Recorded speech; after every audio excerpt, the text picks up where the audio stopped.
সুপ্রিয় দর্শক, আসসালামু আলাইকুম। আপনাদের সবাইকে স্বাগত জানাচ্ছি এখনকার আলোচনায়। আপনাদের সঙ্গে আছি আমি সিরাজুল ইসলাম। দর্শক, জর্দানে এবং ইরাকে আরও 2 মার্কিন সেনা নিহত হয়েছে, এই কথা ঘোষণা করেছে খোদ মার্কিন কেন্দ্রীয় কমান্ড সেন্টকম। এপাশে ইরানের আইআরজিসি দাবি করেছে তারা জর্দানে হামলা চালিয়েছে আকাবা বিমানবন্দরে এবং সেখানে আমেরিকার বেশ কয়েকটি C-17 পরিবহন বিমান এবং P-8 কমান্ড অ্যান্ড কন্ট্রোল বিমান ক্ষতিগ্রস্ত হয়েছে উল্লেখযোগ্যভাবে। এবং এই হামলায় তথ্য দিয়ে সহযোগিতা করেছে জর্দানের নাগরিক এবং সেনারা। এই জন্য আইআরজিসির পক্ষ থেকে তাদের প্রতি কৃতজ্ঞতা জানানো হয়েছে। এদিকে গত রাতেও আমেরিকা এবং ইরানের মধ্যে পাল্টা হামলার ঘটনা ঘটেছে। তবে বিভিন্ন সূত্র থেকে জানা যাচ্ছে যে স্পেন এবং আর্জেন্টিনার মধ্যকার যে ফাইনাল ম্যাচ, সেই ম্যাচ এবং পুরস্কার বিতরণী শেষ হওয়ার পরে আমেরিকা ইরানের উপর হামলা শুরু করে এবং তার জবাবে ইরানও হামলা চালিয়েছে। এদিকে গতকাল ইরানের যে একটি নির্মাণাধীন একটি পরমাণু কেন্দ্রে হামলা চালানো হয়েছিল, তার জবাবে কুয়েতের আল সুমায়া বিদ্যুৎ কেন্দ্রে ইরান হামলা চালিয়েছে এবং বিদ্যুৎ কেন্দ্রটি ধ্বংস হয়ে গেছে বলে আইআরজিসি দাবি করেছে। আরেকটি গুরুত্বপূর্ণ খবর আছে, সেটি হচ্ছে গতকাল আমেরিকায় আর্জেন্টিনা এবং স্পেনের যে ফাইনাল ম্যাচ হয়েছে ফুটবল বিশ্বকাপের, সেই ম্যাচের পরে পুরস্কার বিতরণী করা হয় এবং স্পেনের দল যখন কাপ হাতে সেলিব্রেশনে মেতে ওঠে, অর্থাৎ আনন্দ উল্লাস প্রকাশ করতে থাকে, সেখানে মার্কিন প্রেসিডেন্ট ডোনাল্ড ট্রাম্পও স্পেনের খেলোয়াড়দের সঙ্গে সেলিব্রেট করার চেষ্টা করে, কিন্তু খেলোয়াড়রা তাকে বিনয়ের সাথে সরিয়ে দেয়।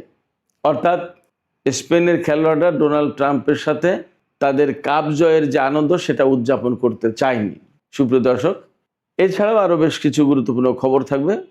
এই সমস্ত নিয়ে আমি বিস্তারিত আলোচনা করব এখনকার ভিডিওতে। আশা করি আপনারা শেষ পর্যন্ত সঙ্গে থাকবেন। আর ভিডিও ভালো লাগলে বরাবরের মতোই বলি, লাইক কমেন্ট শেয়ার করবেন এবং চ্যানেলটি সাবস্ক্রাইব করে সাথেই থাকবেন। দর্শক, চলুন বিস্তারিত আলোচনা করি। আমরা গত কয়েকদিনের যে সমস্ত ঘটনা প্রবাহ, বিশেষ করে আমেরিকা এবং ইরানের মধ্যকার যুদ্ধের ঘটনা প্রবাহের কথা বলছি, তাতে আমরা দেখতে পাচ্ছি যে জর্দানকে সবচেয়ে বেশি লক্ষ্যবস্তুতে পরিণত করেছে এখন ইরান। এখানে কয়েকটা কারণ হতে পারে এমন যে কুয়েত, বাহরাইন, সংযুক্ত আরব আমিরাত, কাতার, সৌদি আরব, এই সমস্ত জায়গায় যে সমস্ত ঘাঁটি ছিল আমেরিকার, সেই সমস্ত ঘাঁটির বেশিরভাগই মারাত্মকভাবে ক্ষতিগ্রস্ত হয়েছে বা ধ্বংস হয়ে গেছে। যার কারণে এখান থেকে সেনা, লজিস্টিক্স সাপোর্ট, বিমান টিমান, এই সমস্ত অনেক কিছু জর্দানে সরিয়ে নিয়েছে। জর্দান যেহেতু তুলনামূলক ইরান থেকে দূরে, আবার ইসরায়েলেও কিছু কিছু সরিয়ে নিয়েছে বলে খবর তো বেরিয়েছে। তো এই জর্দানকে গতকালকেও টার্গেট করেছে আইআরজিসি এবং নতুন করে জর্দানের আকাবা বিমানবন্দরে হামলা চালিয়েছে। এ কয়েকদিন প্রিন্স হাসান, এরপরে কিং হোসেন এবং প্রিন্স সুলতানিয়ার বেজে হামলা চালাচ্ছিল, মুওয়াফাক আল সালতি বিমানবন্দরে হামলা চালাচ্ছিল, কিন্তু গতকাল হামলা চালিয়েছে আকাবা বিমানবন্দরে। ইসরায়েলের যে এইলাত বন্দর, তার কাছে আকাবা বন্দর অবস্থিত।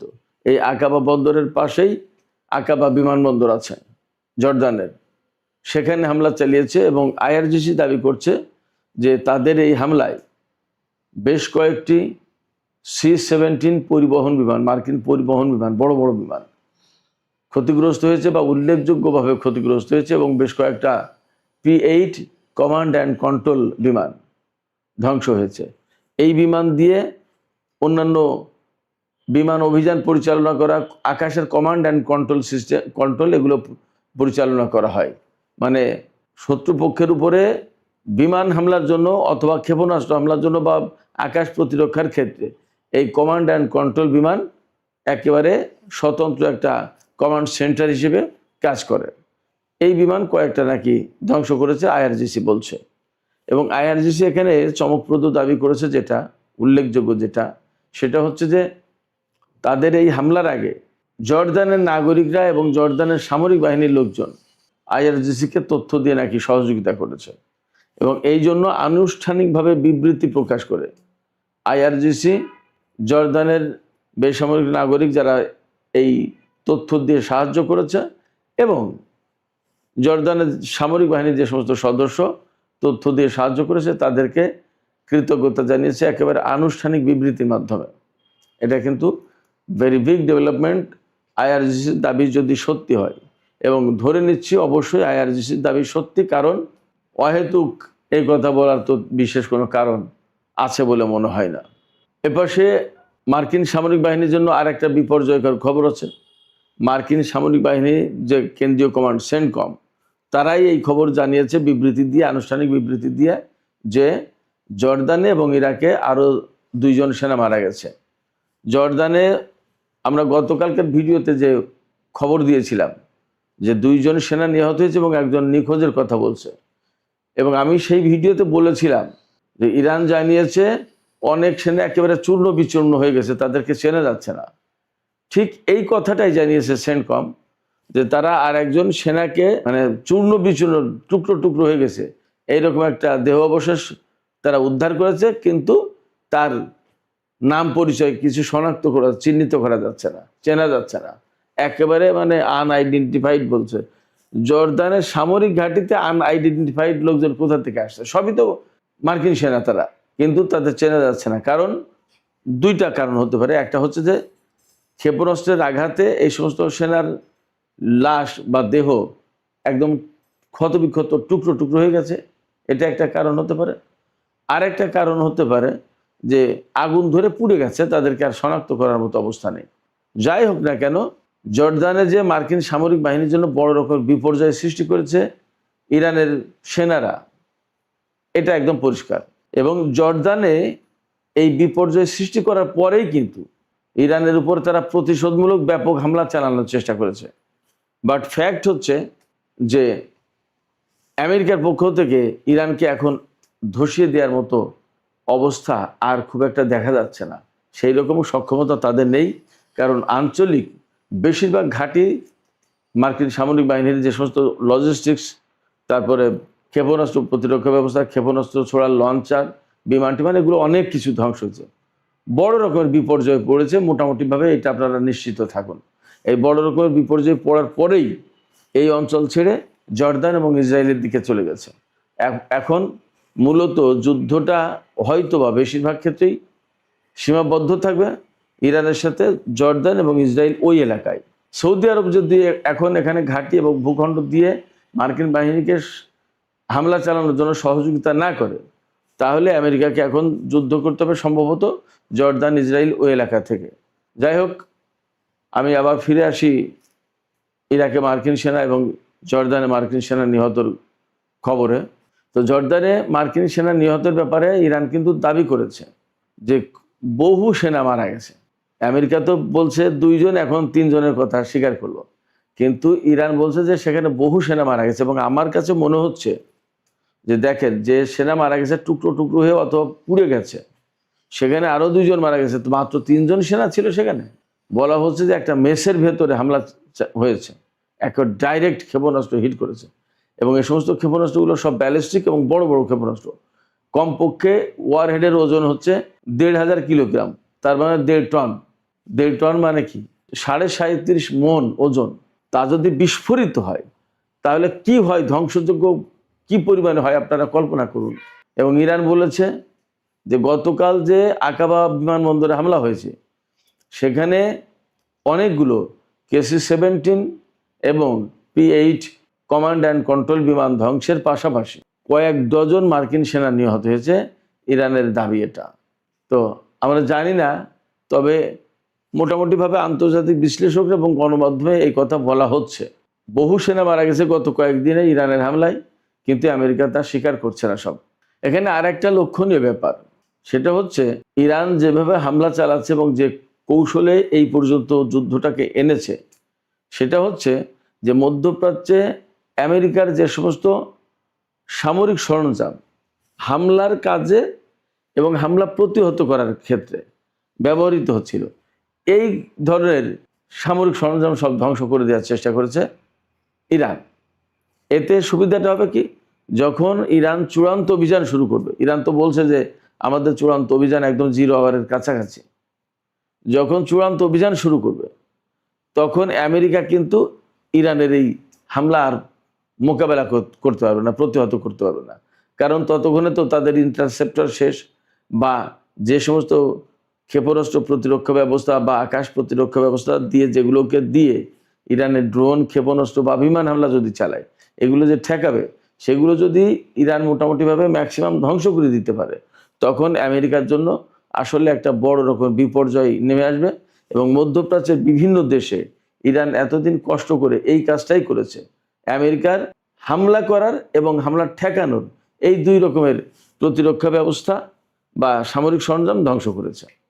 এখন অনেকটা অরক্ষিত হয়ে পড়েছে মার্কিন ঘাঁটিগুলো এবং মার্কিন সেনারা, এবং এর রেজাল্ট সম্ভবত মার্কিন সামরিক বাহিনীর জন্য খুব নেতিবাচক হবে। এপাশে ইরাকে আর একজন মার্কিন সেনা নিহতের ঘোষণা দিয়েছে সেন্টকম। তারা বলেছে যে ইরানের ছোড়া একটা ড্রোন, সেই ড্রোন নাকি ভূপাতিত হয়েছিল, তার একটা অংশ নিষ্ক্রিয় করতে গিয়ে নাকি এই মার্কিন সেনা নিহত হয়েছে। আমার কাছে মনে হয়েছে যে এই কথাটার ভেতরে একটা গোঁজামিল আছে। তা সে গোঁজামিল থাকুক আর না থাকুক, ইরাকে একজন মার্কিন সেনা নিহত হয়েছে, এটা পরিষ্কার সেন্টকমের বিবৃতি থেকেই। তাতে দেখা যাচ্ছে যে মার্কিন বাহিনী এই গত কয়েকদিনে বেশ বড় রকমের প্রতিরোধের মুখে পড়েছে এবং বড় রকমের হামলার শিকার হয়েছে। তারাই ইরানে অ্যাট এ টাইম 7 জন ইরানি সেনাকে হত্যা করেছে মার্কিন বাহিনী। জবাবটাও ইরান খুব ভালো মতো দিয়েছে বলে মনে হচ্ছে। এদিকে আরেকটা গুরুত্বপূর্ণ খবর, ইরাকের নতুন প্রধানমন্ত্রী আলী আল জাইদি, খুব ইয়াং মানুষ, তিনি আমেরিকা সফরে গিয়েছিলেন। আমেরিকার সফর থেকে ফিরে এসে তিনি ঘোষণা দিয়েছেন চলতি সপ্তাহের শেষের দিকে তিনি ইরান সফরে যাবেন। চলতি সপ্তাহ শেষ হতে পারে বৃহস্পতি, শুক্র, শনি, রবি, এই 4 দিনের যে কোনো একদিন। এখন এই যে সফরে যাবেন, এই সফরে নাকি তিনি ইরানের সর্বোচ্চ নেতা আয়াতুল্লাহ মুস্তফা খামেনি তার সাথে সাক্ষাৎ করতে চেয়েছিলেন, কিন্তু আমি বিভিন্ন সামাজিক মাধ্যমের পোস্টে দেখতে পাচ্ছি যে ইরানের কর্তৃপক্ষ সর্বোচ্চ নেতার সাথে সাক্ষাৎ করতে দিতে রাজি হয়নি। তারা বলেছে যে ইরাকের প্রধানমন্ত্রীর সফর হবে, কিন্তু সর্বোচ্চ নেতার সাথে বৈঠক হবে না। ধারণা করা হচ্ছে ইরাকের প্রধানমন্ত্রী আলী আল জাইদি আমেরিকা সফর থেকে ফিরে আসার পরপরই ইরান সফরে আসতে চাচ্ছেন। তার মানে তিনি হয়তো আমেরিকার কাছ থেকে বিশেষ কোনো বার্তা, মেসেজ নিয়ে এসেছেন। হতে পারে নতুন করে যুদ্ধবিরতির ব্যাপারে কোনো আলাপ, কোনো প্রস্তাব, হতে পারে আমেরিকার পক্ষ থেকে কোনো বিশেষ কোনো মেসেজ যে যুদ্ধ বন্ধ করুন, তা না হলে আমরা কিন্তু পরমাণু হামলা চালাবো।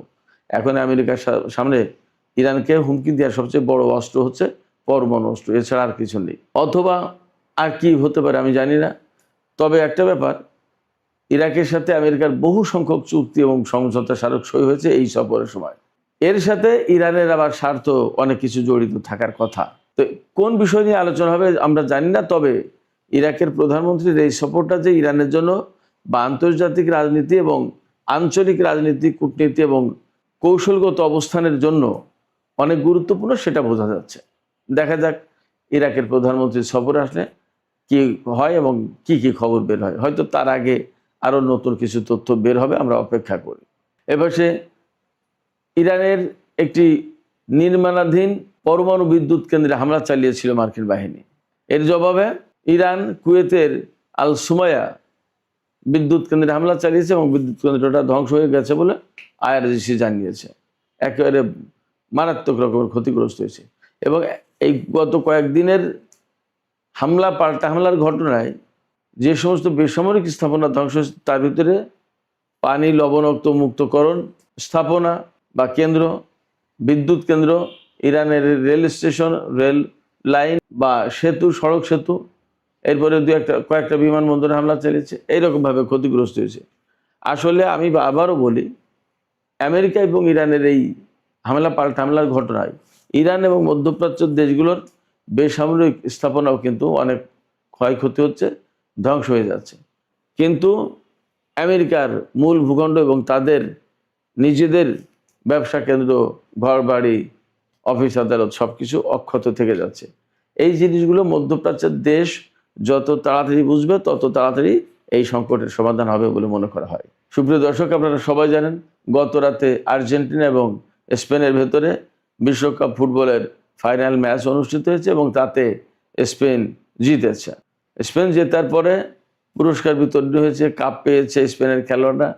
কাপ পাওয়ার পরে যে কাপ উঁচু করে যে আনন্দ উল্লাস প্রকাশ করে, সেটা যখন করছিলেন তখন মার্কিন প্রেসিডেন্ট ডোনাল্ড ট্রাম্প সেখানে যান এবং তিনিও মানে স্পেনের খেলোয়াড়দের সাথে উচ্ছ্বাস প্রকাশ করার একটা চেষ্টা করেন, তিনি সেখানে যান। কিন্তু ভিডিওতে আমি দেখলাম যে স্পেনের ক্যাপ্টেন সম্ভবত রদ্রি, তিনি এক যথেষ্ট বিনয়ের সাথে মার্কিন প্রেসিডেন্টকে গায়ে হাত দিয়ে আস্তে করে সরিয়ে সাইডে দিয়ে দিলেন। অর্থাৎ এই যে সেলিব্রেশনটা, তারা যে বিজয় উদযাপন করছে, আনন্দ উল্লাস প্রকাশ করছে, কাপ হাতে সবাই লাফাচ্ছে, হই হই করছে, এই জায়গায় ডোনাল্ড ট্রাম্পকে থাকতে দেননি। এখানে একদম সাধারণভাবে যে ঘটনা ঘটেছে সেটা ভাবার কোনো কারণ নেই। মার্কিন প্রেসিডেন্টের সাথে সবাই উল্লাস প্রকাশ করতে চাওয়ার কথা, আর সেখানে স্পেনের প্লেয়াররা তাকে সরিয়ে দিয়েছে সাইডে। এর পেছনে যে রাজনৈতিক কারণটা থাকতে পারে সেটা হচ্ছে এই যে সাম্প্রতিক সময়ে কিন্তু স্পেনের সাথে আমেরিকার সম্পর্ক মোটেই ভালো না। আপনারা জানেন ফিলিস্তিনের ব্যাপারে ইসরায়েলের বিরুদ্ধে অবস্থান নিয়েছে স্পেন ভীষণভাবে, শক্তভাবে। এছাড়া এই যে ইরানের উপরে আমেরিকা যে হামলা চালাচ্ছে বা ইরান আমেরিকা যে যুদ্ধ, সেই যুদ্ধে স্পেন আমেরিকাকে সমর্থন করেনি, কোনো রকমের পৃষ্ঠপোষকতা দেয়নি। স্পেনের বিমান ঘাঁটি ব্যবহার করতে চেয়েছিল, সেগুলো দেয়নি এবং সাপোর্ট করেনি এবং বলেছে যে এই যুদ্ধটা অন্যায়, এটা ঠিক হয়নি, এটা বন্ধ করো। অন্যদিকে আরও একটা ব্যাপার ছিল, মার্কিন প্রেসিডেন্ট ডোনাল্ড ট্রাম্প, স্পেন যেহেতু নেটোর সদস্য, সেই হিসেবে ডোনাল্ড ট্রাম্প চান যে স্পেন তার টোটাল জিডিপির অন্তত 5% সামরিক খাতে ব্যয় করবে, নেটোর জন্য ব্যয় করবে। তো ধরেন 100 টাকা যদি জিডিপি হয় তার 5 টাকা ব্যয় করে ফেলতে হবে সামরিক ক্ষেত্রে নেটো জোটের জন্য। এটা অনেক বড় ব্যাপার। স্পেনের প্রধানমন্ত্রী সানচেজ তাতে রাজি নন এবং এটা নিয়ে আমেরিকার সাথে কিন্তু স্পেনের চরম টানাপোড়েন আছে। ইরানের সাথে আমেরিকার যে যুদ্ধ, তাতে মার্কিন বাহিনীর প্রতি সমর্থন না দেওয়ার জন্য ডোনাল্ড ট্রাম্প স্পেনের উপর নিষেধাজ্ঞা আরোপ করতে চেয়েছে, বাণিজ্য সম্পর্ক করতে চেয়েছে, অনেক কিছু হুমকি দিয়েছে ব্যাপক, কিন্তু কোনো কিছুতেই স্পেন তার অবস্থান থেকে সরেনি। এটা একটা কারণ হতে পারে স্পেনের খেলোয়াড়রা ডোনাল্ড ট্রাম্পের সাথে যে সেলিব্রেট করলো না তাদের ভিক্টরি, এটা একটা কারণ হতে পারে। তো যাই হোক দর্শক, এখনকার আলোচনা শেষ করব। আলোচনা শেষের আগে আমি আপনাদের কাছে জানতে চাই, আপনারা কি মনে করছেন যে মধ্যপ্রাচ্যে মার্কিন সেনা মৃত্যুর যে ঘটনাগুলো ঘটলো, এছাড়া ইরানের যে হামলার ধরন, ইরানের ক্ষেপণাস্ত্র, যে বড় বড় ক্ষেপণাস্ত্র ব্যবহার করে এখন অনেকটা মধ্যপ্রাচ্যের উপসাগরীয় অঞ্চল থেকে মার্কিন বাহিনীকে বলা যায় জর্দান এবং ইসরায়েলের দিকে পিছু হটতে বাধ্য করেছে, বলা যাচ্ছে। পুরোপুরি এরকম না, কিন্তু এখন মূল জায়গা হয়ে দাঁড়িয়েছে জর্দান, ইসরায়েল ওই দিকে। সেক্ষেত্রে মার্কিন বাহিনী কি আসলে বড় রকমের একটা বিপর্যয়ের কাছাকাছি পৌঁছে গেছে বলে কি মনে হচ্ছে আপনাদের? বা ইরান যে দাবি করছে, ইরানের আইআরজিসি, যে তারা এত এত কিছু ধ্বংস করেছে, এই দাবিটাকে কি আপনাদের কাছে সত্য বলে মনে হচ্ছে? আপনাদের মতামত কমেন্টে জানাতে পারেন। আর ভিডিও ভালো লাগলে লাইক, কমেন্ট, শেয়ার করবেন এবং চ্যানেলটি সাবস্ক্রাইব করে সাথেই থাকবেন। দর্শক, আপনাদের সবাইকে অনেক অনেক ধন্যবাদ। আল্লাহ হাফেজ।